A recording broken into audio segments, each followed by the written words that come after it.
just watched, right? Chit-chatting. Yeah. Yeah, it's like Watch our friends sitting podcast. around talking. Watched it. Yeah. Okay, good. So we're good. We should talk about our week first.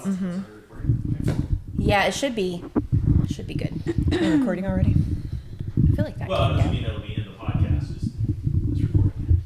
I've been listening to the Out for Blood podcast about the making of Carrie the musical because I like to do research before I see things. Nice. Those are so nice. And they do the same thing we kind of do. Oh, look You at spoiling that. my gift? I know. Aw.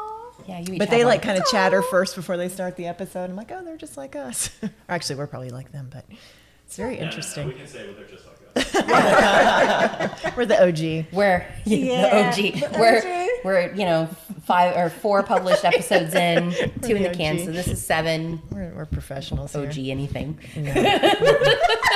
OG noobs. Hey, Yeah. but listen, we are 7 episodes ahead of where we were. That's true. originally. Like every time we do this, Right? learn just a little bit more. Yes, definitely. Yeah. Which is It's- nice. Yeah, it is good stuff. So did you guys have a good week? What did we do this week? Yes. We went and saw Carrie last night. Yeah, we At did. Florida Southern College, and it was really, really fun. I'm a huge Stephen King fan. I grew up reading all of his books. I've read everything he's ever written. And to the point of when I would go to the library, we had a library about 6 blocks away from our house. So on the weekends, I would go to the library, and I'd come home with a stack of books. And I had Nancy Drew and Black Beauty on the top, and then hiding underneath Nice. was all my Stephen King books because my mom did not want me reading those. And I'd sit all weekend and read them, and so I was really excited to go see that. It was a lot of fun. Nice. Yeah. Yeah. Oh man, they were great. The actress that played Margaret, I think that's the mom's name, right? Oh my gosh, that Goodness, voice. the second she started singing, I was like, oh, okay. All Yeah. right, we got this. I mean, just the sheer amount of talent in this area is always good. But then when you go to the colleges and you're seeing kids that aren't from here, that are here for school, and what they're bringing into the area too is just wow. yes. They really knock your socks off. Yes. Yeah, they do. I did get home, though, and I was like, something didn't feel right to me. And then I realized it has been so long since I've been to a local production where I don't know people in the cast. Right. Yeah. Where you're like, oh, I feel connected to them because I know their background. I've seen them in other things. And that it took me a while to figure out what it was. And like, it's because I didn't know anybody.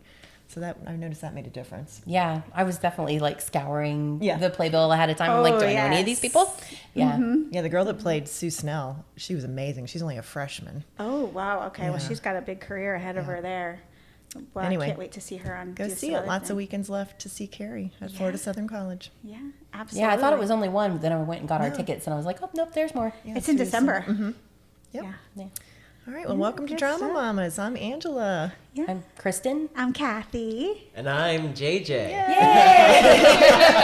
Welcome, JJ. Welcome, JJ. We've known JJ for a while, and JJ reached out to us because he has done so much beyond just community theater and has a lot to help us understand and can help parents know how to navigate moving from community to professional. And so we are really excited to have you here.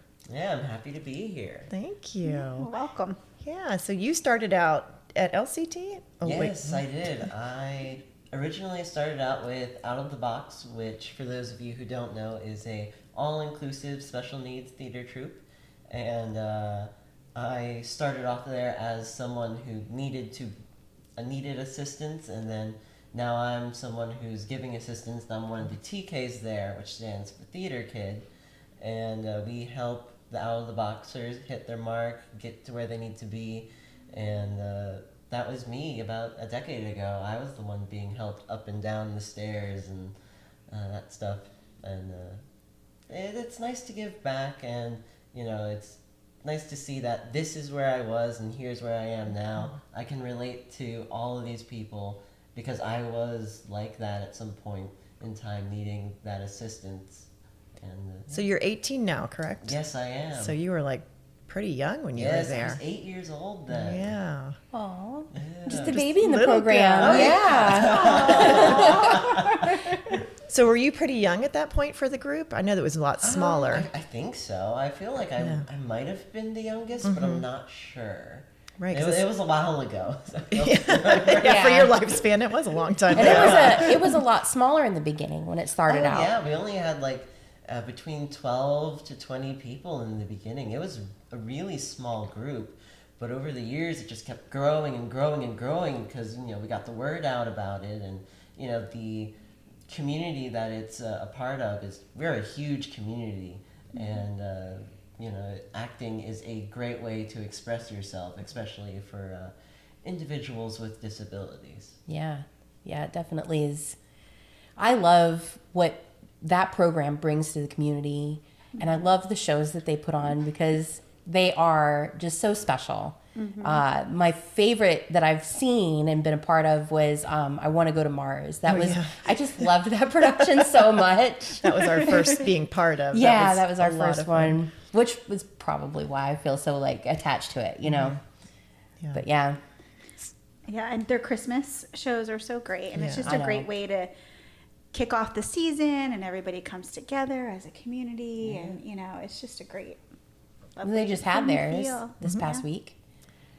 How was that? It was awesome. It Yeah. was so much fun. Yeah. There's so much joy Oh, with yeah. all of them. They just love what they're doing, and you just can't help but feel super happy when you're in there. And they're double cast this Oh, show. How many people were in the program this time? Over 100. Oh yes, definitely over 100, and it's nice to see that everyone got equal opportunity instead of just having one cast with all the roles and then, you know, a bunch of different extras in it or ensemble parts in it. And it was nice to see an even distribution of the parts. Yeah.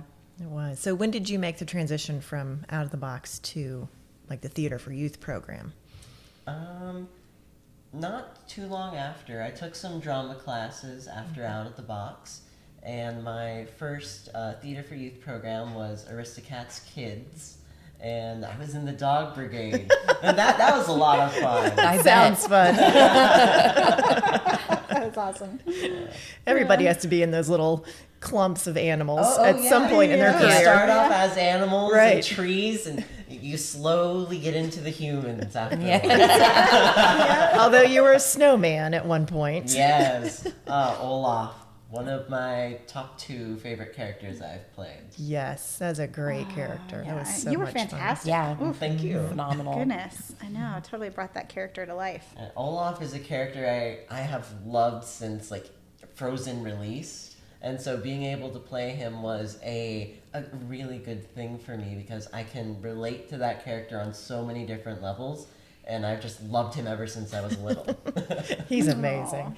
That was such a fun role. And that was a double cast one as well. Yes, That was it right was. after COVID. Wasn't it the first one when we came back after Yeah. I COVID? think so. Yeah. Which was like so exciting for everyone. Oh yeah. Yeah.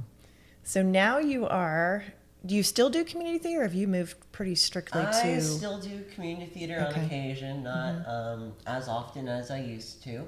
I'm focusing more on the film and television side of things and professional theater. Okay, so why don't you explain to us how that transition happened for you? Well, it started off, my friends were doing professional theater, and I was like, you know what, I'll give it a try and see how it works. And I had a little bit of, well, actually I had a decent amount of training for professional theater and professional theater auditions because they are slightly different, but they're similar. And the first thing I auditioned for was Gypsy at the Garden Theater. That was professional theater. But while I was there auditioning for that, they went up to me and said, hey, we have this show called A Christmas Story. I see you're not auditioning for it. Maybe you should go audition for it if you're available. And so they went to my mom, who's over there. Your momager. Your momager. Yeah. We love that. Love that. Love that term. And so they went to her, and she saw that my schedule was clear, and I ended up auditioning for that as well. And what I had to do was I had to sing a song, and I had to do a comedic monologue. And then later on, I got an email about a callback for it, and I went to the callback, and as far as I remember, I was the only person reading for Scott Farkas at that time, or at least when I was Wow. there. And I ended up booking it, and it was a lot of fun. It was a great role, and it was a character role. Like, it was very character heavy, and I made him a bit funnier than maybe what he was supposed to be. But, you know, Had he's some a fun character with it. choice. yeah, he's a Yeah. comedic relief. I feel like he's comedic. And it was a lot of fun. It was a great project, great cast, and one of the main differences between community theater and professional theater, during the rehearsal process, the first read-through, usually that for community theater, that's when you get your script the first time, is during the read-through. Okay. For professional theater, it's a little bit different. They either email it to you or you can go pick it up at the theater, depending on, if they paid for like book hardcover copies of the script or if they have a printed version. But you get it in advance, and so that way you are as close to as memorized to the first read-through. And that's one of the things that the Garden Theater did. And they're like, hey, if you can be as close to memorized, we'll start blocking things right away if Wow. we read through it quickly enough. Yeah. And we feel like we had at least 2 hours of rehearsal left when we finished the read-through. And I think we blocked the first 3 scenes of the Oh show. my gosh, that's quick. That is really fast. That is quick. Oh, yeah. Yeah. Now, was the audition process different from community to professional? It was a little different. Apologies. No it's okay. problem. No, That it's happens. okay. Real life. Bloopers. We're all human around here. Yeah. Okay, sorry about that. No problem. Totally fine. Where was I? Audition process. Audition Yes, process, yes. yes.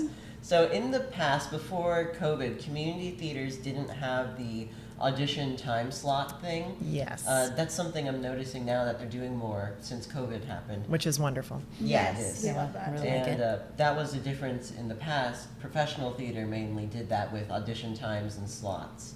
And that was one of the differences. Another thing is, another difference is that it's a bit more intimate, and sometimes they ask you a bit more questions. They try and get you better. It's a bit more personal, I think. But I also think it depends on who's directing and who's there and that type of thing. Okay. That makes sense. Yeah, it does make sense. It's Yeah. nice because you probably get to know them a little bit while they're asking yeah. questions and feel a little more comfortable. In those time slots, do they kind of keep it character driven in the time slot, or is it more just here's your slot, you show up, doesn't matter what you're going for? It's your slot, you show up, and then you have your audition pieces ready, and they're very specific with what they want. They'll tell you if they want a comedic or dramatic monologue, or if they want an upbeat song, or a song that's a bit more, down to earth or something like that. And they're very specific with what they want. So typically they ask for a monologue? Typically, they'll ask for a monologue, yeah. If it's... Yeah. Magic! If it is a musical and it's just a musical, I think most times they'll have you just do a song, and I feel like during the callback they'll have you do a scene, which they usually have you do that anyway during a callback, but I feel like it's a mixture. And it depends where you're auditioning, because I know the Orlando rep usually has you sing and then do a monologue, and then for the callback you dance then for the musical. Instead of like community theater, you dance right. and Okay. sing. Okay. Yeah. Right. Got And it. no monologue a And no lot of the monologue. time. Yeah. Most of the time, yeah. Yeah. Right. Have you had a lot of dance and voice training? I've had a lot of voice training, not as much dance training. I haven't danced in quite a while. Probably since the pandemic. Okay. But I take voice lessons with Patrick Flights. Oh yeah, he's And, wonderful. in Yeah, the Mr. past, Pat. yeah. And in the past, I used to take with Miss Frida. Mhm. And because of Miss Frida, we actually found out I could sing, because we had no clue I had a singing ability before Out of the Box, and she was the vocal music director for Out of the Box, and she brought it to my mom's attention that I can sing and that I should take voice lessons, and so I did. And then at some point in time, she moved out of state, and then I started taking with Pat, who was Miss Frida's teacher. I didn't realize that. I'm still with him today, and we do Zoom lessons. Oh, perfect. Yeah. That's so nice that you can do the Zoom lesson. We were saying that, I think it was last week, how that's opened Yeah. up a whole new world for really has, yeah. yeah. lessons, made it so much easier and accessible for people. Especially for auditions and callbacks, because I've had I think 2 or 3 callbacks now with it being on Zoom or on the computer or virtual, and it is slightly different because you have to be more conscious of here's the framing of my computer or phone or whatever you're using for the Zoom. I recommend a computer because you can see yourself a bit better, plus you can see them better versus when it's on the phone, it's really small. That makes sense, It's hard yeah. to see. And I feel like the audio is a bit better on a computer, or at least that's my opinion. But you definitely have to be more conscious of your framing, and you can't be as big as you would be when you're on the stage. But you still have to show that, you have that theater presence. You have that strong stage presence. Yeah, that makes perfect sense. That's intimidating, though. I can imagine just being in that little computer screen trying yeah. to do it. Right. Show your Right. stuff. Sometimes it's a little nerve-wracking. You have to make something that you want to do something bigger, and it's like, I can't do it that big. I have to do it a little bit smaller, and it's like, break me out of the shell. Yeah, you got to really show what you can do in that little tiny Yeah. box. It's kind of like, I'm always amazed that they can make decisions based on 16 or 32 bars of a song. Like within that little tiny bit of music, they're able to kind of pick out what they're looking for. I'm very amazed by that because I have zero musical ability and Well, and that's knowledge not of just anything. about the singing, it's also about the acting Yes. as well. When you audition and you have a song, you have to put character behind it, because that's one of the things they're looking for. They're looking for you to be comfortable with them, and they're looking for you to have a character behind your song and to know what you're singing, because if you're just singing the words, and even if you sound great, that's not as good as sounding great and having a character behind it. Right. Do you do a lot of research behind the roles you're going for to kind of understand where that character's coming from? Yes, I do. It depends on how much is known about the character, because with some auditions, it's a brand new character that was created, but that's more so for film and television. But with musical theater and theater in general, you can usually find out a lot about the character. Like for Curious Incident I was in, there's a book. So I read the book that it was based off of, and I have this special thing I do that helps me develop a character. And it's basically ways I can relate, ways I can't relate, and then, what our differences are. And then I kind of think about what is his thought process, because everybody has a different thought process. And each character will think differently, have different opinions, have different love languages, and that type of thing. And all that can come into play while developing a character. Oh, wait, so slow down because it sounds really cool. Yeah. So are you like writing this down, or is this something you're just kind of in your head? Okay, So I write explain it- it more. 'Cause I this write is it- fascinating. Yeah. Yeah, it really is. Yeah. I write it down to help me remember it, but while you're there, you can't have a piece of paper and look at it, and so I write it down to help me memorize it and get familiar with it, so that way it's in my body, and so then I kind of have to put a part of that to memory. And with the way I am, with my disabilities, I have the ability to think in pictures. Most people think in I don't know how to explain it, but I guess words, and instead of having pictures and words. So I feel like that visualization. Ooh, tough word. I know. Yeah. I have my Invisalign in, so words are like. It's okay. And having that where you can see the scene playing out in your head, see what the character is thinking, and know what the character is thinking, for me is really helpful. And having those small things of figuring out why the character is saying what they're saying. And oftentimes, this is a tip for memorization of lines. If you're having trouble with a line, usually it's because you don't understand why the character is saying it. Because if you don't understand it, you're not going to say, it doesn't make any sense, why should I say it? So you have to understand why the character is saying it, and it may be something that you would never think of, but this is the way your character thinks, so this justifies it through this way. So your checklist is, I want to make sure I remember this because this is awesome. How am I like the character? How am I different from the character? Yes. And what was the next part? You said something else. A a little bit about love languages, which is more of like body posture and that type of stuff, and like if they're okay with being touched, if they're not okay with being touched, Right. that type of thing. Okay. And like opinions, I think you Yes, had mentioned. opinions, and that comes into play because you're playing an entirely different person and an entirely different human being with different thoughts.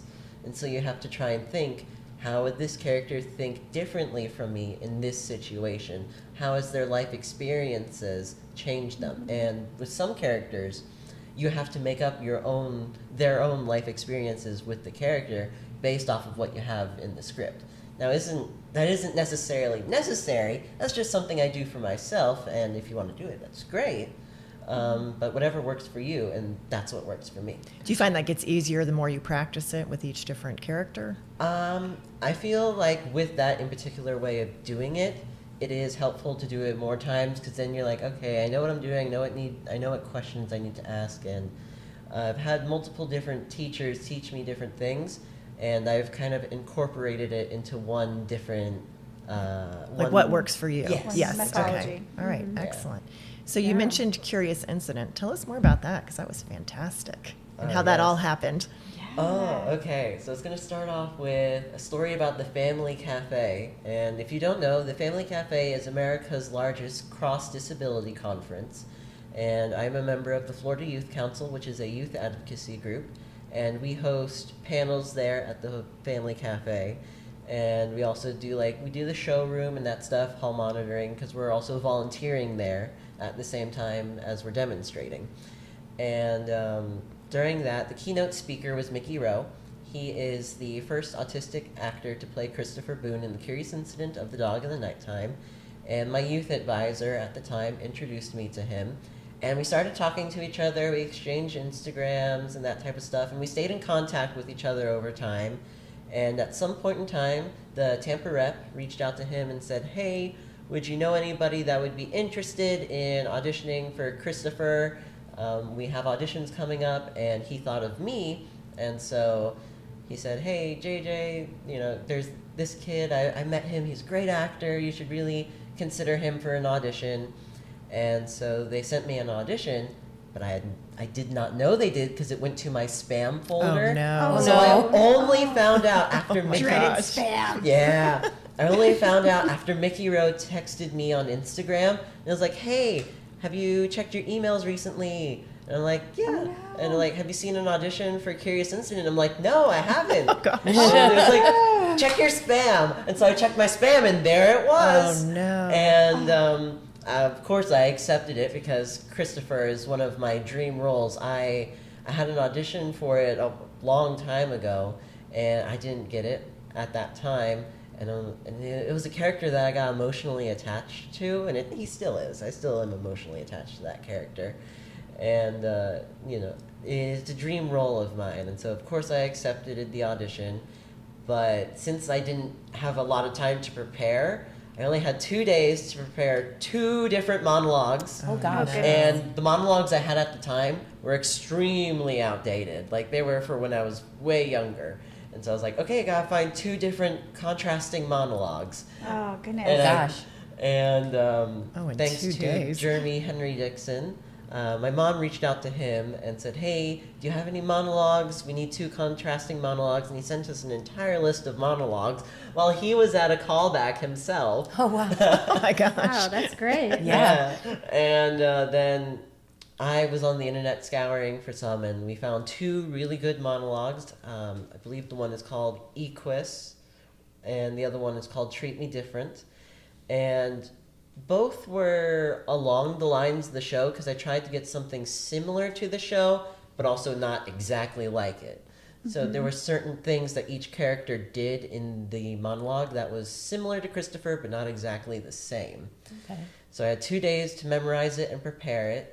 And I had a coaching session with Angela Angel, who was actually my first acting coach that I ever had. And she had these great classes, and she had master classes as well. And it was master classes about different things, how to master the art of auditioning, dance auditioning, cold reading, all that type of stuff. And she had guest teachers come in and like from Orlando Shakes and that type of stuff. So it was really cool to be there. And I was actually the youngest in that class at the time, other than my friend who is 3 years older than me. He popped in on occasion. But kind of got off track. Oh, we do it all the time. Okay, Don't worry. happens. That's what this That's is what we all do. about. Yeah. Lead it where it takes you. Go. No, that didn't sound good.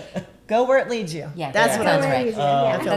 That feels better. My But- microphone keeps like drifting down. Oh, it's like Lordy. It's like it's this slow little descent. sad movement. I'm just trying to like eat my face over here. I mean, you can try. I tried to cinch it down, but So you had 2 days to prepare two monologues. I had 2 days, and so thanks to Angela, I had coaching, and that gave me a huge boost of confidence. And the day came for the audition, and in the car I was going over them a lot because I'm like, okay, gotta make sure I get the words right and everything like that. So how long are these monologues? I believe they needed to be, I think I had either 2 minutes or a minute to do the monologues, and it was for both of the monologues.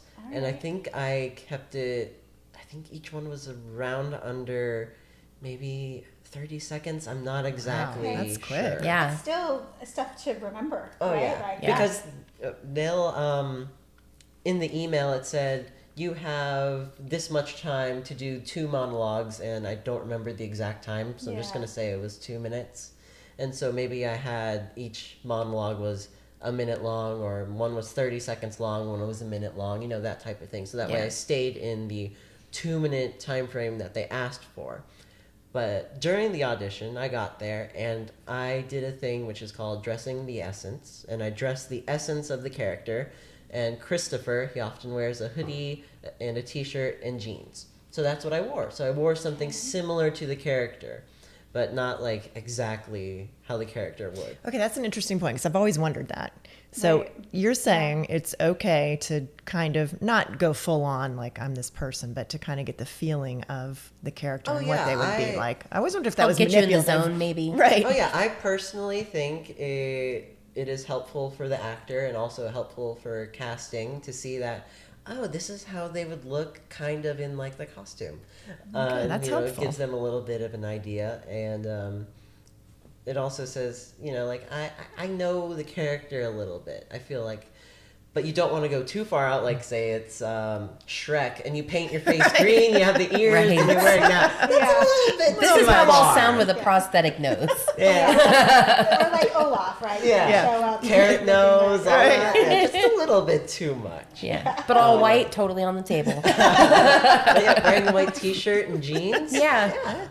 For Olaf, that would be fine. And so that happened, and then I went into the audition room. They called me in. I had my 2 different monologues. I did them both. And then I finished, and usually you finish and like, okay, thank you, and but they had me do the second monologue again 3 different ways. Oh, Interesting. Okay. Yeah. And so they wanted to see if I could change on the fly Wow. with the way I had the character and the way I said the lines. And so they had me do it 3 different ways. One of the ways was like you're in a library. One of the ways is like you want to keep this a secret. And the other way is you're telling your best friend and you're being very sincere. And they had me do it those 3 different ways. And they're like, wow, that was great. Thank you. And we hope to be hearing back from you soon. And then I got a call back for that, and it was on Zoom, and I think that was my very first Zoom callback. And they had me prepare 3 different scenes. I think one of them was a monologue, and 2 of them were just regular scenes. And since the play is taking place in London, I had to learn a British accent. Oh, wow. And I haven't done at that time, I haven't done a British accent since Peter Pan, which was years ago. And so my friend, Mickey Rowe, I contacted him and said, hey, could you give me some advice with, the accent? And he was like, yeah, sure. Hey, would you like to do a FaceTime? So we ended up doing a FaceTime, and he was like, when I was on tour, this is how they taught us to do it. And so I had that advice from him and a little bit of training beforehand. So that way I had the accent during the callback. And the callback happened, and I did the scene. Now, they had me do the scenes a different way a few times, and they gave me a little bit of directions during the callback because it was just me and them, so it was a bit more personal since it was on Zoom. And then when I did the scenes, they asked me some questions, and I gave them some really out there answers, and they liked it. They were impressed with it, and they're like, so how do you take directions? If I tell you to raise your right hand, what does that mean to you? And so I went into this, like, my own little monologue of what raising your right hand could mean. And I went into, like, extreme detail of, you know, what emotion it could mean. They're like, that's not exactly what we asked, but that was a great answer. Nice. Because they just wanted to know, do you want to be told to do something, or do you want to, Oh you know, my feel gosh. free? And I went into this, like, development of the character type of thing, which they really liked that answer. And that was actually the first time and the only time during a callback that they said, hey, this isn't an official offer, but we are offering you the role of Christopher Boone in The Curious Incident. And it was during the day of the callback. That's Wow. Wow, amazing. like right there. in Right the middle there of the during the callback. Zoom, and it Right. was right there. And Were you like, what? and it was like, wow. Did you raise that's your a- right hand? Were you like, I was like, Yes, please. and of course I accepted it right away. I was like, yes, yes, and I was really excited. And Christopher was being in that show was a huge and great experience for me because it was my first time being like the lead in a professional show. And Christopher never left the stage. He was on there the entire time. There was only one time in the entire show where he left the stage. And in the script, it said, Christopher leaves the stage for the first time. Wow. So, and also, with quick changes for that show, they happened on the stage. Oh my gosh. Tell us about one of those. Okay. Yeah. The most So- difficult we one you wanna had to hear. do. So there's a scene where Christopher reads a letter and finds out, spoiler alert, his mom is still alive and wow. isn't dead, and because he was told his mom was dead. And that makes him like very stressed, very panicked. He's like, why did my mom leave? Why did this happen? This happened and all that. And he gets so overwhelmed and so panicked that he ends up throwing up. And he throws up on himself, he curls up in a ball. The dad finds him in the middle of the floor with this letter from his mom. And he's like, oh, crap. My lie that I've been telling has been found out. This is not good. And so, since he has yuck all over him, his dad ends up changing the shirt because he can't move. He's so petrified, so startled that Yeah, he's there- like there's paralyzed. no reaction. He's like paralyzed. Shock, yeah. He's in shock. And there's no reaction from him. And so the dad ends up changing him. But because of that, it happened on the stage.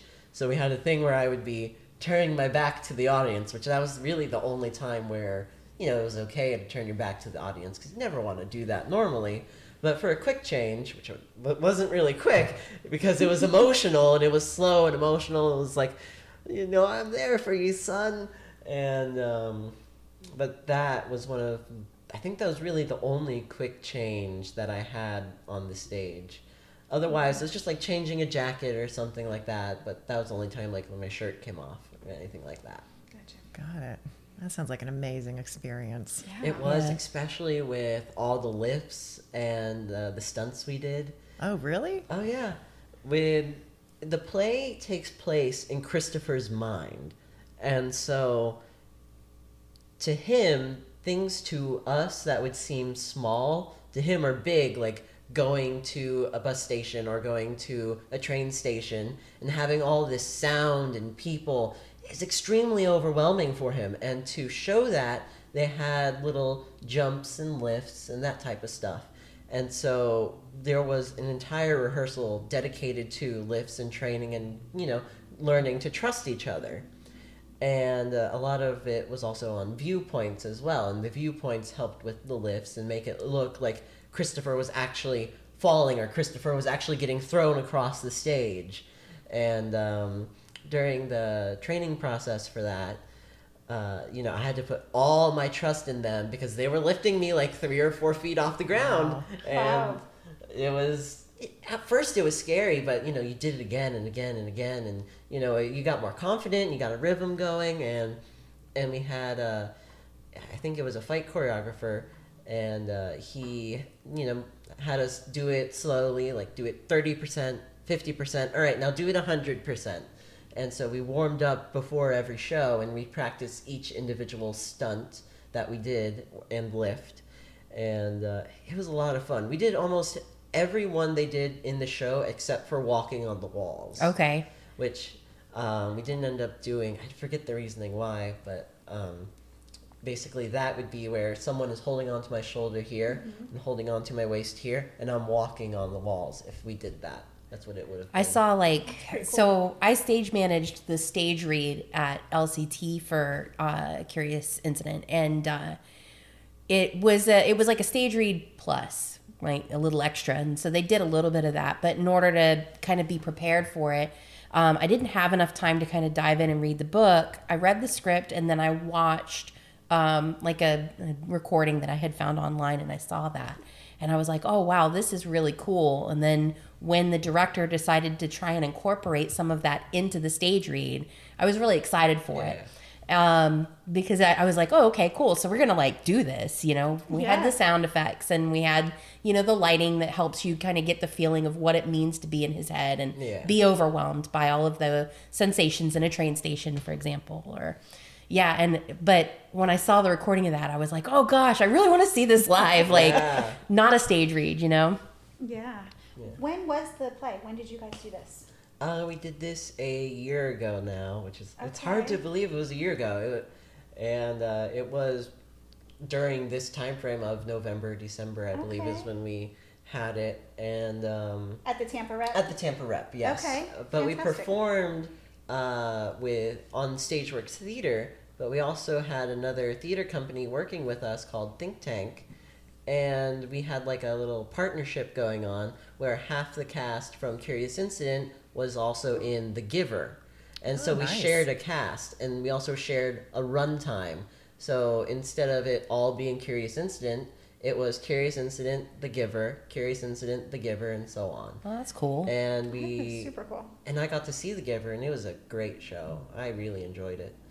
And it was nice to see, my castmates also in that show, and like, oh, so this is what they've been doing while, we haven't had rehearsal for this show. They were working on this show.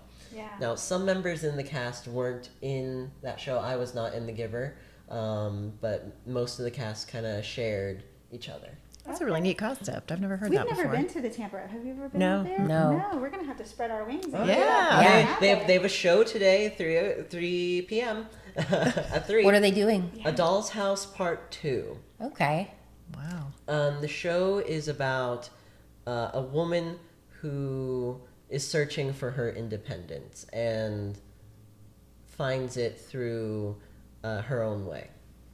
Without spoiling the show, because I don't Right, want to yeah. spoil the show. Right, Yeah, right. no, I got you. Are you able to go see a lot of shows, or sounds like you're pretty busy doing your own shows? Usually I'm pretty busy, but I did get to see A Doll's House, and it was great. I enjoyed it. And my director for Curious Incident is actually leading in it. She's playing nice. Nora. Oh, that's Okay, nice. yeah, that's super cool. Yeah, so it was great to see her acting. Yeah. What was the rehearsal process for Curious Incident? Was that like an everyday thing, or was it more sporadic, like at a community theater rehearsal? How intense is that? I believe we had rehearsals almost every day, except for the times when the other half of the cast was working on The Giver. Okay. But they had a lot more rehearsals for that, Mm-hmm. and it was not necessarily intense, but it was a bit of a difficult process because it's a big show, and with all the stunts and the movement, it's really tiring. And but it is a super fun show, and I enjoyed every minute of it. But one of the differences that they had us do versus community theater, we would have to acknowledge an email and kind of like check in before each rehearsal. That's nice. And also, this was like right after like COVID was starting to get better and all that. Okay. And we had this like little COVID waiver we would sign in every time saying we don't feel any symptoms, we haven't been exposed to anybody recently, this, and so on. And you couldn't really start the rehearsal until everyone kind of initiated that Did their sign in. acknowledgement. Yeah, Okay. did their acknowledgement. And also with the Tampa rep, we had to take breaks at certain times because with community theater, you could keep going for the 12 hours and only take a 5-minute break. But with professional theater, we actually got like a longer 15, 20-minute break, and we had to get it on every certain amount of time. I forget the exact time, but it was whatever the equity standards are, I believe, is what we Okay. did. Well, let's talk about that a little bit, if that's Yeah. okay. I don't know if I'm going off track, but when it comes to equity and so was this a paid performance for you? Yes, this was professional theater, and it was paid. Okay. And they didn't have to do equity standards because I don't believe we had any equity actors. I don't think. Maybe I'm wrong. Can you explain what that is? Equity versus non-equity for our Equity listeners? versus non-equity. So with Uh-huh. equity, they have to give you certain things. Like they have to give you a mandatory break. You have to, and if you're a kid, you have to have a tutor or something like that. And basically, there's more rules for equity, and then basically it gives you not more priority, but like they have to give you certain specialties. So it I sounds It's like a protection. union. Yeah, it's more That like was gonna be my protection. question. Exactly. Okay, Right, to protect gotcha. the So actor. like So it's a you union. can be equity, and then in actors world you could be SAG, right? Yeah. They're kind of the same thing. Yes. Okay. They're very similar, I think. So equity is theater, and SAG is TV and film. I think. Yes. Is that true? Okay. Yes. Okay. Okay. Perfect. All right. And then, so in order to be an equity actor in the theater, I'm assuming there's a process for that, correct? There's probably dues Yes. and applications. Yes, and- I have okay. not done that personally myself, so I don't know an awful That lot process. about that. But I have a lot of friends who are equity actors and are a part of that. I am not a part of that myself Okay. at the Well, moment. it doesn't sound like you have to be. No, you don't Yeah. necessarily have to be. And sometimes sometimes it's a good thing, sometimes it's a bad thing. It depends Gotcha. on what the theater can and can't provide, depending Gotcha. on the thing. Like community theater. If you're an equity actor or that, you can't do community theater because they would have to give you those breaks at a certain time, which you can't really do in community theater. And so, legally it can't be done where you can do community theater because I think they have to pay you. I think so. That's the way I've understood it. Okay. I've had a couple of conversations with people who were equity and are no longer. Okay. And yeah, they talk about it kind of like that. Like, oh, well, I couldn't do community theater for years while I was equity because I had to have this and this and this. Like, the unions exist to help give you those protections and make sure that there's, you're fairly compensated for your time, that you get tutors if you're underage, like that kind of thing. Right. And yeah, you're right. Like, I don't think community theater really has the Yeah. ability to do that, Right, exactly. So most it's of the time. kind of the difference between like an amateur and a professional, but you can still get paid and not be an equity actor, it sounds like. Yes. Yes. Okay. Well, perfect. Well, awesome. When did you first start getting into professional theater? Like, was this your first time with? Garden theater was my first time, and Okay. that A Christmas Story was my very first professional theater job. Okay. And And how long ago was that? 2018.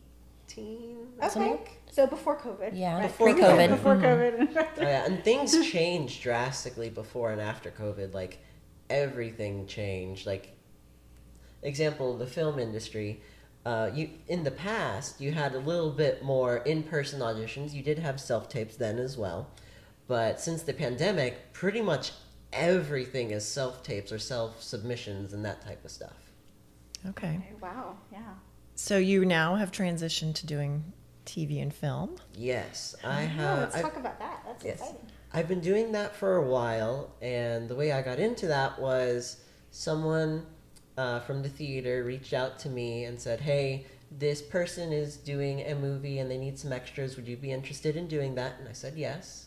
And I loved the experience so much. I loved being on set so much that in that moment I decided, this is what I want to do. I want to go towards professional film and television and professional theater.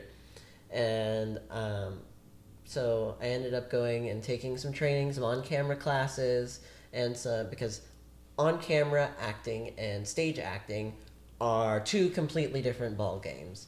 With theater, you're big, you're huge, and you're this giant energy, and you're louder, you project more. Right. But when you have a boom mic above your head and you have a camera and it's like, say it's only on your face, all they see is your face or your face in your chest area. And, you can't be that moving around as big because then you'll go out of frame. And Well, it's about like the point of your audience, right? Yeah. In theater, like the set doesn't have to be perfect. It just has to pass the 10-foot rule. Right. The 20-foot rule, right? And so your acting's kind of in the same vein, whereas if you're on TV, minute things are picked up, right? Oh yeah, like even like small little character choices, like if you do an eye twitch or raise an eyebrow, like like something like this, that can be big and like really like show an emotion of a character depending on the scene. And let's see, I had a point where I was going. I know. I hate when that happens. It's probably really good too. too. The train just leaves the station. Eyebrow might Yeah. not even be noticed. Yeah, you know? because you're up on the stage, and it's like if you don't do it like really, Right. It's the truth. Yeah. It is. Yeah. And one of the other things with getting into film is I started looking for an agency, and I ended up signing with 22 Talent, and I got a recommendation through Amy Fox, because that's the agency she is with. And so I got a recommendation, and I had a little audition for the agency. And I've been with 22 Talent for years now. They are a great agency. And I'm also represented by KMR, which is a newer development that's happened recently. And I also had a recommendation from Mickey Rowe. And so that's kind of how that happened. And I had an audition with that, and I had a Zoom audition for them. And I'm on their diversity department, which means they're sending me out for more roles that are for actually autistic characters for film and television. Awesome. Yeah, oh, that's great. So, yeah, you'll be able to relate and put your personal Oh yeah, experience in with and that. also it's a great thing for my community to have someone who actually has the disability playing the role. Yeah. Because it's like, oh, I can actually look up to this person because they actually have the disabilities and they did this thing that most people would say that, someone with our disabilities can't do. So I'm picking up on two themes with you. One is networking. So it sounds like Yes, networking is huge. Yeah. Network.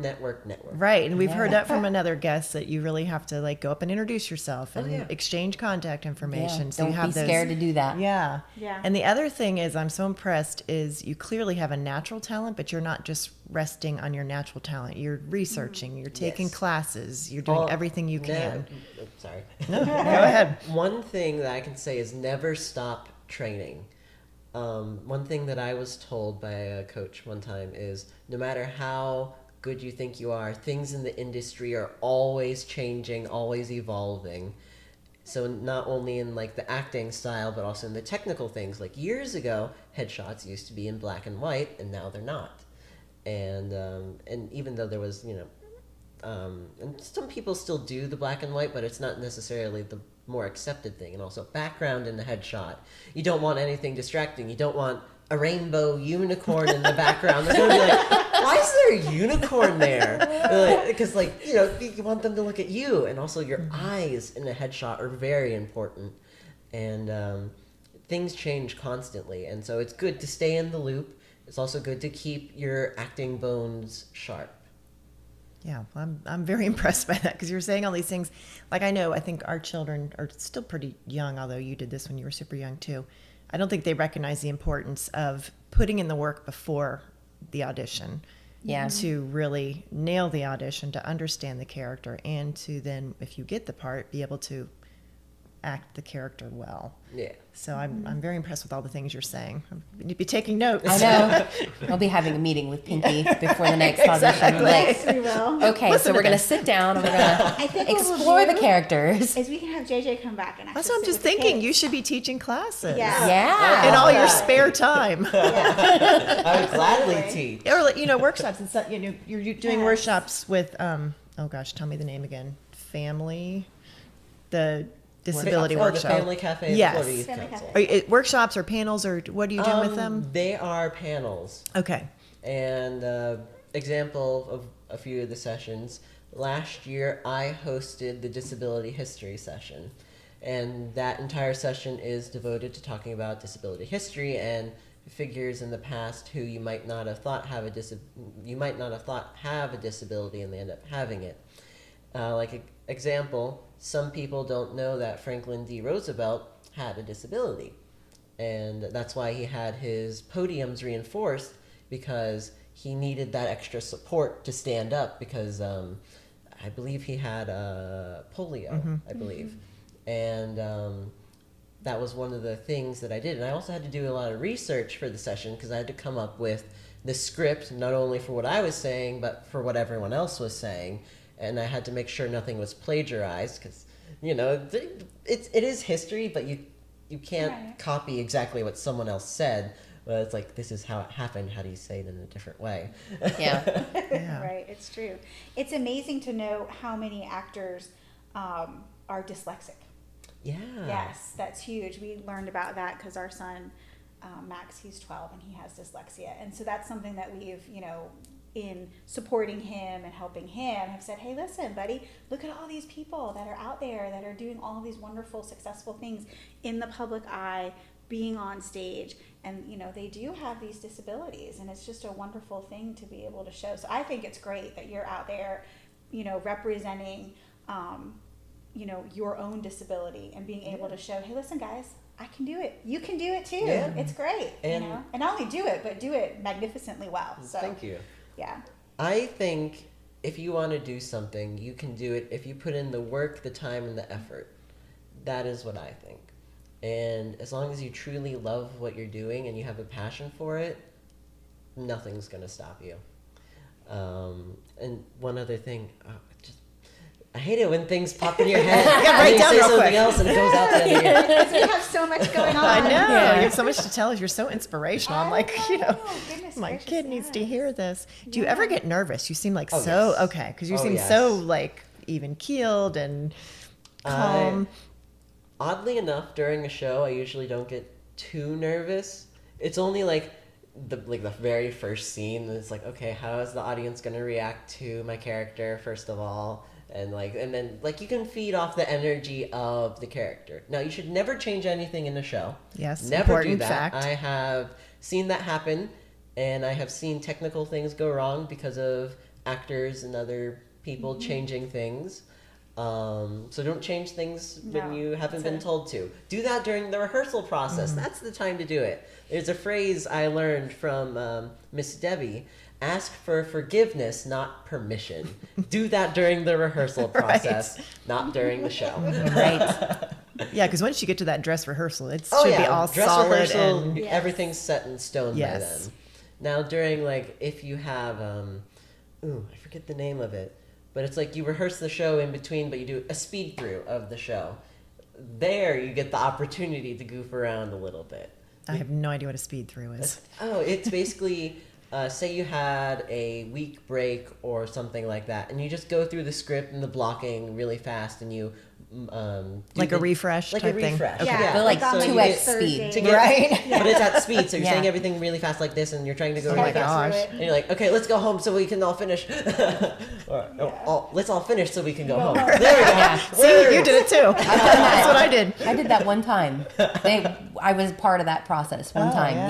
Yeah. I had no idea, and then all of a sudden, the director of Curious Incident decided he was going to do that. Wow. Because we needed it. Like everybody kind of needed it. Right. Yeah. It was kind of neat. Yeah. I didn't know that was I thought it was just a thing that happened that time because I never seen it. I've never heard of since. that. It's happened 2 times for me. Once for Cinderella when at LCT, and once for A Christmas Story. That is where it happened. But for A Christmas Story, it was really my first time having a lot of things to do and lines and a bit more blocking, and so it was like, oh, so I have to be really fast with this because they were like, okay, let's go. But it was speed throughs are a lot of fun because you get to goof around a little bit, but it's really fast. And so it's like And be on your feet. Yeah, you gotta be on your feet. Yeah. Gets that adrenaline going. Oh, yeah. Yeah, I bet. And one other thing, and I wanted to mention this earlier, but it slipped my mind, is cold reads. That for me is still something that's difficult because I do have dyslexia and I also have okay. dysgraphia. Okay. I have both those. And so when I was younger and starting in community theater, there's this thing you can ask for. It's called a perusal script. And you can get it usually like a day before the callback or, that type of thing. And since I have dyslexia, I need that accommodation to help me with it, because if I go up there and it's actually time, I'm going to be like reading every word slowly. But I've gotten better at it. I have. Yeah. I've gotten better at cold reads. But that's something I do and have done in the past. And I think that's a reasonable accommodation to ask Absolutely. for. And sometimes that can't be provided, and I completely understand that. For film and television, you can't really ask for, that type of stuff in advance because it's for a TV show that's coming out, and they don't want you to leak the thing, even if you do it accidentally or something like that, which is Right. perfectly understandable. But that's something that really helped me with community theater, is getting that perusal script in advance to look at. And then another thing I do, during a callback for a cold read, I tend not to be the first person to go. Now, does being the first person to go, can that help you? Sure, it can. But for me, I need a little bit of extra time to look at the script, so that way I have a general idea. And something I've done in the past is, like, I have a very unique ability to memorize things rather quickly. And so since I have dyslexia, I didn't actually read the script while I was doing the scene. So I just have it in my hand, and then eventually my hand would go down and I would start saying lines and oh wait, I'm not looking at the script. Right. Gotcha. But that's just how you're processing. Yeah, it's just how I processed it. And I memorized it, but I also made it look like I was looking at the script. Yeah. Because not everyone else was looking at the script. And so it was I don't want to be the odd one out who's not memorized, but I have the general idea of it at least. Yeah. So when you say you're not the first to go, because I know the setting we've been in, you get your number when you register, and then they kind of do everything in the order of the number. Yes, It's not always. Okay. It's not always like that. Now, if they do it by number, it's you go when you go. You Still can't luck of the draw, yeah. luck of the draw. You can't help that. But if you can, for me personally, I try to be the second or the third person. Okay. That's just what I do personally. Got it. Gives you a little bit extra time. Yeah, it gives me a little bit of extra time, and it can help Yeah. me memorize it a bit more. And on occasion in the past, when I was younger, and my dyslexia was a bit worse at that time, and my reading ability wasn't as good as it is now, I had to ask for help with certain words, and don't be afraid to ask for help. That's something that I learned. Oh, that's great. Because times when I didn't ask for help and I know I needed it, I messed up horribly on the callback or the cold read because I didn't ask for help for whatever that word was at the time. Now I've gotten better at that, and I can, I'm older, I can sound out the words and all that a bit better now, and occasionally I was like, oh, is this a D or a B here? It wouldn't make sense for that to be a D, so it's a B. Because, with dyslexia, sometimes that happens where Yeah. you get things confused and it just doesn't look right on the paper. But then you look back a second later and oh, that's this word. Right. Yeah, I don't know why I didn't see that there before. That's great advice, to not be afraid to ask for help. Yeah, Yeah, sure. for It young won't be ones. seen as a weakness. No, you know? no, because you can't be And at your best. If you're... I think asking for help is a great thing because it also gives you an opportunity to talk to the stage manager or the director or whoever you end up asking.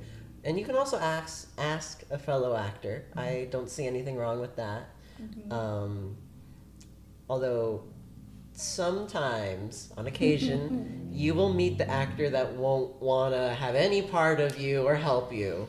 Right. But most of the times, everyone in theater is very accepting and kind, and they'll go out of their way to help. So it's not freaky, competitive, mean to each other. No, not usually. Okay, that's good. I've only had one audition and callback where it was like that, and I'm like, oh, this person was rude. I just asked a question and I got sass. Okay. Like, And it, note taken. Yes. Yeah. don't ask questions here. Okay. So talk to us about being rejected, because I think everyone needs to hear about that, because you are definitely going to be rejected if you're in this business. You were going to hear 100 no's before you get that yes, or even more. You could go 6 months of auditioning and not get a single thing. That is the truth. A lot of it is very humbling, because you think, oh, I'm getting all these roles in, community theater and that type of stuff. Oh, I'll go audition for the same thing at this theater. But since you're new there, they don't know you, you don't have a reputation there. They're going solely based off, your resume and that type of stuff, and how you do during the audition. So, and it's like, they have to take that chance with you, and it's like, that risky thing of, oh, it's a new actor, even though it's not a new actor, but it's new for them. Sure. And so there's that. But a part of the rejection is something that I do is I audition, I reward myself, and I forget about it. That is what I do. Now, the forget about it isn't like, completely forget about it. It's just put it in the back of your head. If you get a callback, you get a callback. That would be great. And then you have all your stuff you prepared before, if there was stuff to prepare before. There isn't always stuff to prepare before. And then you just go on to the next audition and keep living life. But I feel like giving yourself a little bit of a reward. It can be drinking your favorite soda, getting fries at McDonald's or something like that. Something small, something that's an award for you for, like, you did your best, now move on to the next thing. Basically, that's kind of what you have to do. It's usually Haagen-Dazs in our family. Actually, wait a minute, the Haagen-Dazs is when you get rejected. You got to spin that around. I think we do Starbucks. Starbucks, Yeah. right? I like the reward for just going out there and Yeah. putting yourself out there. And important. I feel like it definitely, like, helps you mentally, because it's like, you did your best, you did the best you could, and at the end of the day, at an audition, that's all you can do, is do your best. That is all you can do. And rejection can be hard, because sometimes you can get attached to a character that you developed, and you had this character that you developed for 2 days for this audition, and you had a 4 or 3 day time span to turn it in. And it's like, oh, I really love this character, I'd love to get this role. And then you're waiting, and you don't hear anything, and the time passes. Because if you don't get anything, one of two things will happen. They'll either email you and say you didn't get it, or you'll hear nothing at all. Oh. And that sucks. Oh. When you hear Yeah. nothing, when you hear No nothing at closure? all, no Yeah. closure. When you hear nothing at all, it's really hard, because it's like, did I get it? Did I not get it? What's happening here? And that's why that audition and forget about it comes into play, because sometimes you'll never hear anything back. And this isn't my story. This is someone else's. A friend of mine auditioned for something, and they didn't hear back until like 6 months later. And they're like, hey, we're considering you for this now. And Oh, they're like, wow. I booked a different job. This audition was 6 months ago. Yeah, I Yeah. was gonna say, how do you? Yeah, exactly. When do you cut the line loose and say, I'm gonna go do something else? Apparently, after the 6 month mark. At least. Gosh. But it isn't like that every time. Right. Usually, so there's a few different ways, and it depends on the situation. Say you get pinned for the role, which is a very good thing if you get pinned. What does that mean? I'm sorry. That means they exclusively want you to audition for it. You can't do anything else until this time frame is over. Okay. Okay, so you're kind of committed. Yes, you're committed. Okay. Even though you haven't booked it or anything, it's Right. like saying, we want you and we're really considering you. Don't do anything else, please. Okay. Okay. And if you don't hear anything past the audition, past that pinned date, usually that means you didn't get it. Like if you Okay. wait 2 or 3 days after, it most likely means you didn't get it, and that's a way to know. But usually they won't send you an email or confirmation saying sorry, or saying thank you for auditioning, but we found someone who better suits the role or whatever. And that's one way. Another way is they'll have, for film and television, they'll have shoot dates, and if it goes past the shoot dates, then you know for sure They Right. were for the didn't shoot, get it. right? They've moved on. Very logical. Yes.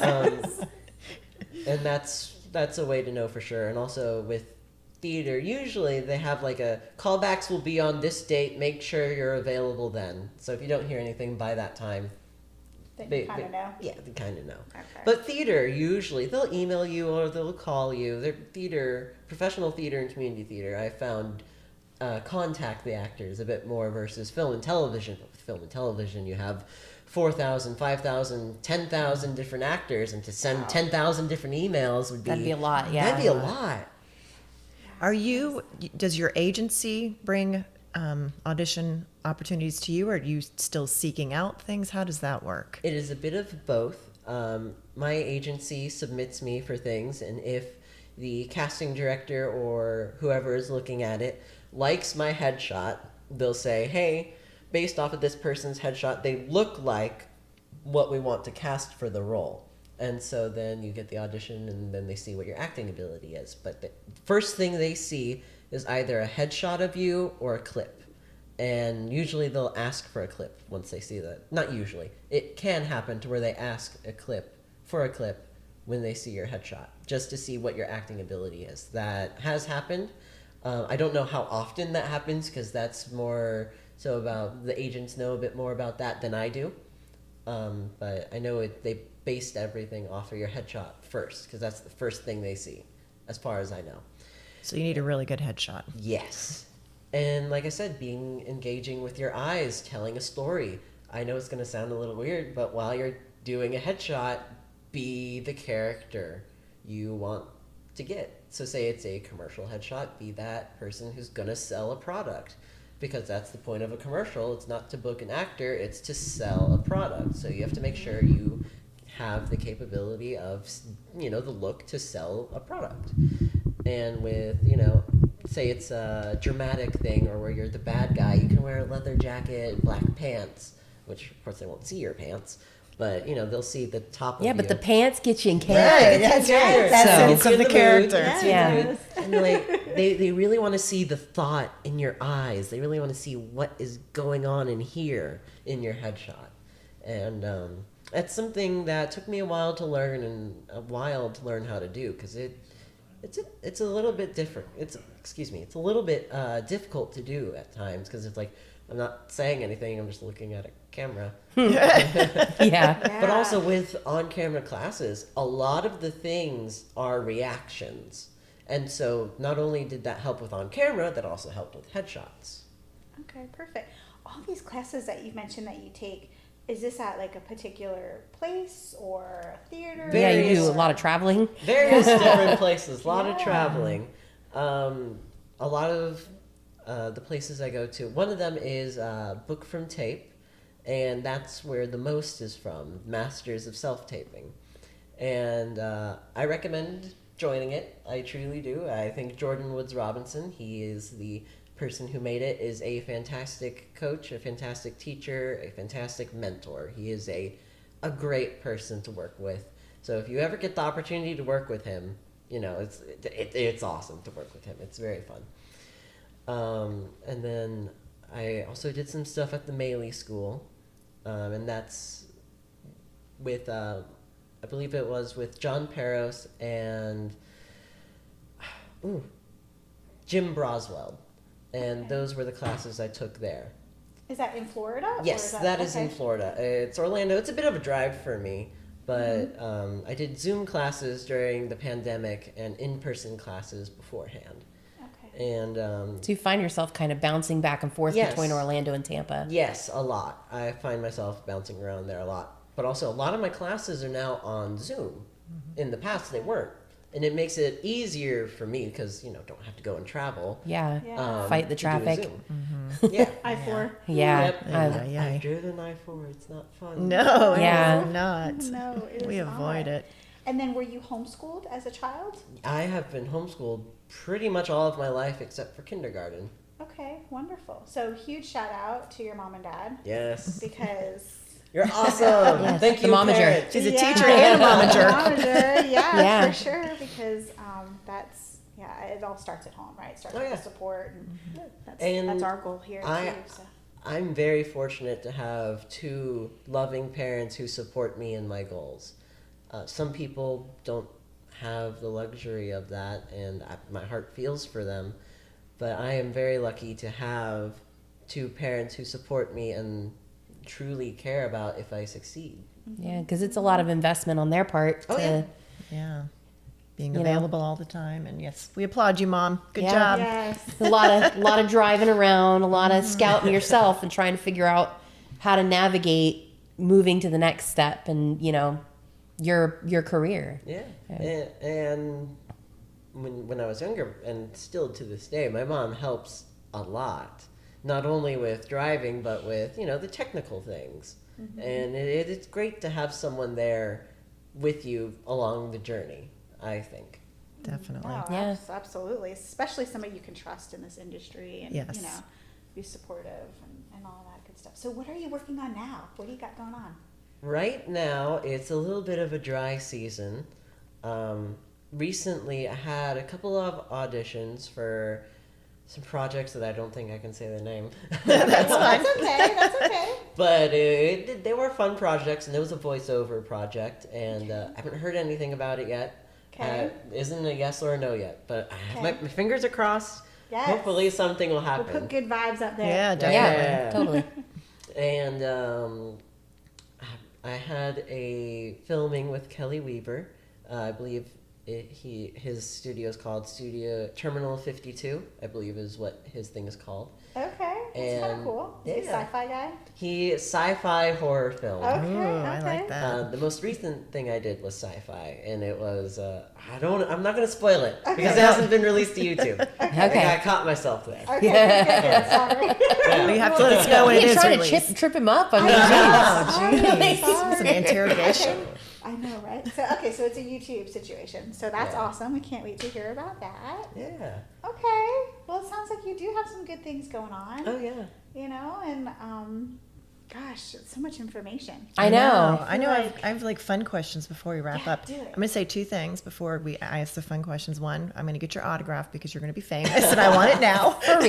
Yeah. And we definitely want to have you come back on because I know before we were filming and recording, we talked about a few things that we can still talk about and Yeah. be super helpful. So we'll book you for that. And there's a few Yes. things that I didn't cover. yeah, that this. happens. Yeah. Yeah, it What happens, is your 'cause we just got dream some. role? What is something you would absolutely love to play?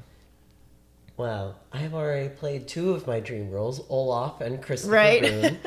And but if I was just a little bit taller, Shrek and Shrek the musical. Oh, that would be so much That- fun. That's such a good musical. That would be my dream theater role. And like I love the song, and it was one of my favorite main stages I was in over at Theater Winter Haven. And for film and television, I would love to be a recurring character on a TV series or a guest star. I would love that. I would love to have a role I could go back to, and that type of thing. Yeah, to kind of expand your character. And go You on know. like a journey. Yeah. Yeah. That Yeah. feels fun. And Yeah. find the development of the character. Watch the character grow up. Finger quotes, but yeah. Yeah. definitely. Yeah. No, absolutely. That would be super And do you cool. have any little advice to give to kids or parents that are kind of beginning this process, or something important you've learned along the way that would be helpful? Two things that I can think of. Keep training is a big one. Another thing is don't let your fails get to you. Learn from them. And some things that we consider a fail is completely out of our hands, like not getting cast. It might not be because of your acting, it might be because of your looks. Like, say you have red hair and they were looking for someone with brown hair. Even that can determine your casting. Starting to lose my voice. But, it comes down to looks, eye color, and all that type of stuff when casting happens. So just because you didn't get cast doesn't mean, that, it didn't mean that you did anything wrong. It could just be because of You're too that. short. Because Or you're too too tall. short. Yeah, too short. And it's not even just you alone, right? Like, Oh yeah, and it's part of also that's a based off of puzzle. who did they cast as the parents, who did they cast as the brother, that type of thing, and Right. they have to see height if you're compatible with them and that type Yeah. of thing. And that's one thing. Don't let not booking or not getting the job get to you, because it's out of your hands. And, it's something you just have to put faith in that it'll work out. And another thing is that on an audition, when you're there, the moment you get out of the car, the audition starts. Yes. And never say anything bad about Yes. anyone. Let's see, what other advice can I give? I like what you just said, though, because Yeah. when we work with the kids, we're like, every time you're in this theater, you're on audition. You may be sitting in the house waiting for your turn to do something, but people are watching. So that's Well, a great point. The reality is, it's not just there. I mean, because I've heard stories before. We were kind of talking about this Yeah. before the podcast started, but I've heard stories before where, the person auditioning had cut off someone and cursed them out in the car, had some road rage, and then went into their audition only to find the person they had road raged on was actually part of that staff, audition staff. And so it was like, Wow. You're out. yeah. Yeah, just be a good human, people. It's I not think- hard. It's not that I hard. think, yeah, you No. just kind of have to carry it because, like, what you're doing, you Carries could, on through. yeah, Because the way you act in the audition is the way you'll act in the rehearsal process. I mean, you see that with actors and stuff now. Like, you got to be kind of aware of how you're perceived when you're out with people. Like, Yeah. just in the world, even, Yeah. And also, on a side note, gotta be careful with social media. Yes. Especially if you're like, social media is a big part of being an actor, because having that audience that you can connect with on your social media and telling your story through that is a big part of it. But also, you gotta be careful because there's some people out there that are not necessarily people that you want to interact with, because being a kid, when I was younger and I had social media, there was a lot of weird messages and stuff. Yeah. And bet. The internet. Ooh. the That's internet, where the yeah. moms really comes in. So advice, if you're starting off and you also are starting off with the social media, be safe. And Excellent make advice. sure it's parent monitored. I feel like having a parent monitored Instagram account or Facebook account or whatever it is a good thing. Sure, you might be a little bit annoyed by it from time to time, Sure. but it'll pay off in the long run. Definitely. Yeah. That's great advice. Well, because the internet doesn't forget. No, it does it not. does not. No, it doesn't. Well, No, thank it you does so much. This has been incredible. I'm so glad you reached out to us, and Yeah, I'm glad I could be here. we are looking Yeah. forward to watching you as you continue to do I know. amazing things. We'll get some autographs before you leave. yeah, definitely. Yeah, absolutely. Very good. Well, thank you so much. Thank JJ. you. Thank you to you. our listeners and everybody. Happy Thanksgiving. Yeah, I yes, know. Next week it's going to be here. Yeah. Don't Yeah. forget to get your turkeys. Yeah. How do you guys cook your turkey? That's always We, like a thing. we are don't. going somewhere and they're going to cook it for us. Nice. That's the Yeah. best way to We were cook a invited. turkey. We were invited for family stuff. So we're Oh, doing that's mac and nice. cheese and Ooh, that sounds good. Chris made macaroons yesterday for the first time ever with Pinky. Yes. And I think we may try and, do that again. Yeah. And then dessert. take those with us. They were so good. Yeah. They didn't all look super pretty, but they That doesn't matter. tasted They taste good. fantastic. Yeah. So we're Yeah. gonna do that too. Maybe some peanut butter whiskey.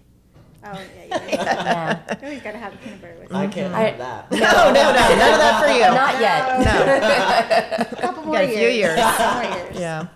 We're cooking a traditional meal for the first time in forever because we are usually with my brother and his wife, and she's from Spain, which Okay. they don't have Thanksgiving. So we're usually doing something fabulous like paella or, salmon. Ooh, yeah. But we won't be with them this year, so my family wants like the turkey and the real stuff. So Okay, gotcha. I'll be in the kitchen all day. How about you're going to Georgia? We are. We're going out of state. Yep. We're going to stay with some family for a couple days. Nice. So that'll be fun. And yeah, they're cooking. Enjoy the snow. Pretty much everything. Seriously. Well, Yeah. I mean, could be, right? Like, definitely. Feels could. like it could snow out there today. Ugh. Send some of the snow over here. Right? Yeah. Florida snow is all over the window. How about you, JJ? What are you doing? Yeah, we're doing plans. I don't exactly know. I don't think we really have a set plan. It's just going to be me and mom and dad as far That's as I know. perfect. That's the Nice. best Yeah. kind. Nice, Yeah. relaxing Yeah, Thanksgiving where you're not like definitely. slaving away. Mm-hmm. No, you don't have to worry about any family drama. Oh, I know. That always happens. Yeah. All right. Well, All good. thank you so much. I do have one question for you. yeah. Okay. Oh, dear. Oh, Yeah. Uh-oh, I hope we're See, I ready. should have asked him, but see, I was nice and I didn't ask the question. But he What came what prepared. inspired you to start this podcast? Oh, what a great question. Oh. Who wants to tell? go first? Yeah, go ahead. Okay. We have always been very bonded because our kids seem to get cast in similar roles in the same shows. And we were sitting around at one callback and we were just joking around like, because we think we're hilarious. You know, we're cracking each other up. We're like, we Yeah. should share this with the world. We should create a podcast and talk about this and help other parents get into this because there is a lot to navigate. There is, and we And- learn a lot. Like, Yes. I mean, doing this, Oh, it's we're going to huge. learn so much. We've already Yeah. learned a lot, but And we feel passionate about community theater and the way it's changed our lives and our families' lives. And so we want to do whatever we can to help other families find success and the joy that we have found. And we joked about it for a long time. And then a couple weeks ago, Kristen's like, forget it, we're doing this. And yeah. Well, we were out at the joinery up the road, and one of our friends' dads came and kind of was hanging out with us at the joinery, Yeah. and he was like just sitting back while we were cutting up and telling stories and stuff, and he was like, man, y'all should make this like a podcast or something. Yeah. And we were like, actually, Actually, we Kind were, of funny you mentioned yeah, it. we were thinking about it, but we just hadn't done it. I mean, it had been 6 months, Yeah. probably Yeah, at definitely. least. Yeah. Yeah, I just kind of was like, you know what? We just need to pull the trigger on it and just try it. And so here we are. Here we are. And it's already evolved with just a few episodes we've had. It's evolved into Yeah, something it's becoming amazing. way bigger than we ever Yeah. thought that it would be. Yeah. It's kind of Yeah. fun though, like, you know, we go out and see shows and, Yeah. you know, funny people will, hey, it's the Drama Mamas, you know, exactly. across the lobby or something. And you're like, oh, hi. But what we know is we don't know anything. We know Yeah. the little bit that we've been exposed to. So having people like you on has been amazing. And you have so much to offer families to help them navigate this. Yeah. Because it's hard being the mom, the momager. It's hard. I'm adopting that. I'm so getting a jersey with that on the back. Yeah. I think some T-shirts or something. Yeah, merch. Yeah. Some more merch. That's how it started for us. Yeah. Yeah. Look, we got cups. oh, Yeah. that's cool. Yeah, little drama mamas. And notebooks. That's what Chris was holding up earlier. Yeah. Yeah. We're growing. We're getting bigger. Yeah, we're just But having the fun. whole goal is just to educate and promote and have fun because that's what it's all about. Oh yeah. You know, Yeah. it's Yeah. just all about having fun. And So. another thing too. Sorry to interrupt. No. To the question you asked, advice: make sure you're having fun. Mm-hmm. That is the number one thing, because acting should always be fun. Now, at times it'll be challenging and hard, but in a fun way, you know. And that's one other thing I want to say. And another thing before we end is I know I would not be the person I am today if I didn't do theater. And a lot of it, the main reason I got into theater, and I didn't actually say this, was because of Star Wars weekends. There was a panel at Star Wars weekends, and Ashley Eckstein was there. The voice actress for Ahsoka Tano was there. I love her. And Ventress. She, during the show, there was like a lizard on the stage or something. And she was like, there's a lizard. And so at the end of the show, I believe I went to her husband and I was like, I can go up on the stage and catch the lizard if you want. And he was like, no, you can't. And also during the show, I raised my hand to volunteer for something, and I ended up doing something on the microphone.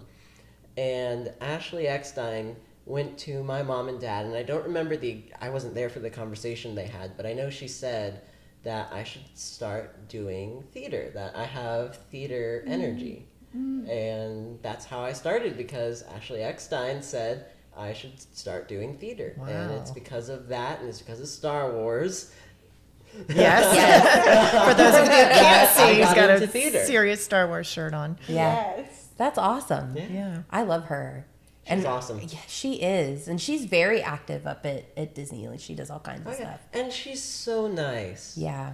Like, she during Star Wars weekend, she showed me so much kindness, and I am so thankful for her. She is amazing. Two things before we end. I know we keep saying that before we end. Yeah. We already said Sorry, thank you at Chris. some point, and then we just kept going. But I want you to know this because you know, we talked about what you do matters, and you're on an audition. Two things I remember about you. You probably have no clue I even know this about you. Okay. You made soaps I for do. Frozen, and that was so meaningful to the cast. JJ whole made cast. these little Frozen themed soaps for everyone. We still have ours. I wanted to use mine, but Billy Kate insisted it went in her memory box, so we have those in her memory box. And this is painful, but you lost your grandfather in that time, and I I did. was very, very close to my grandfather, and seeing how much that meant to you, like I felt immediately bonded to you, as I knew you were like a super stand-up guy to have that relationship. So thank you for what you do, because you're a role model to other kids and to other moms. So we appreciate you. Yes. And I'm sorry to bring up something painful, but I get it. Aw, Yeah. Yeah, she's got you. We all got you. Yep. Yeah. It's all good. All right. Yeah. That's all right. Yeah, on that one. And now you need to sign our papers. So we Yes. can have your Yeah, now you gotta sign our stuff. That's all right.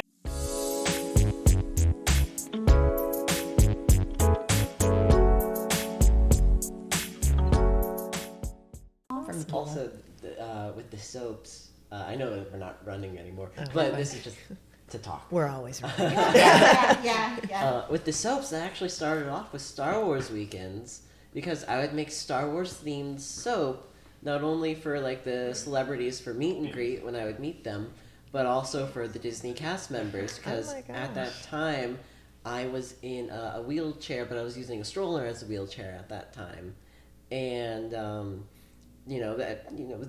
people were being nice to me and kind, and I wanted to repay them, and I didn't necessarily think of it that way, but I made them Star Wars themed soap because it was Star Wars weekends, and that's where this soap came from. And also, making soap is relaxing because you put I the bet. scents in, the steam, and it's nice. Yeah. So are you still doing it? On occasion, I do it. I try to do it during the end of a show, but if I don't start it during the start of the run, it doesn't. Yeah. Did you do it for Curious Incident? I did. I believe I did. Okay.